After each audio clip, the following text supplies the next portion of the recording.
ભારતના કાયદાની અંદર વાણી સ્વાતંત્ર્યનો અધિકાર એ સૌને આપવામાં આવ્યો છે, પણ ઘણા યુટ્યુબર આ અધિકારને પોતાનો અધિકાર હોય ને એવું માની બેઠા છે અને પોતાના શોની અંદર મન ફાવે તેવી એલફેલ વાણી એ બોલે છે. વાણી તો એલફેલ બોલે છે, પણ મા બાપ ઉપર પણ અશ્લીલ કમેન્ટો, અશ્લીલ વાક્યો આ લોકો ઉચ્ચારે છે અને સામેના બેઠેલા જે યંગસ્ટર હોય ને એ શું કરે છે ખબર? આ બધું સાંભળીને તાળી પાડે છે.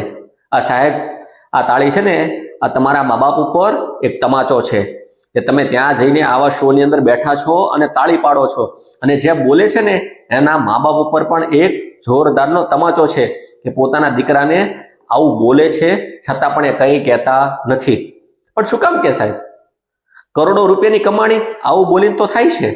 શું કામ લોકો વિરોધ કરે? કારણ કે આવું જોવું ગમે છે. અને આ થોડા દિવસ આ બધું ચાલશે અને કોઈ એની પર એક્શન લે તો ઠીક છે, નકર તો પછી પૈસા આપો, છૂટા થાઓ, માફી માગીને છૂટા થાઓ. અને આ લોકોને પણ ખબર પડી જશે કે એકવાર આપણે માફી માગી લીધી એટલે પછી પાછું હતું એને એ ચાલુ. આ સાહેબ, આવું બધું થઈ રહ્યું છે. આ વિશે સાહેબ તમારું શું કહેવું છે ને એ કમેન્ટ ચોક્કસથી કરજો.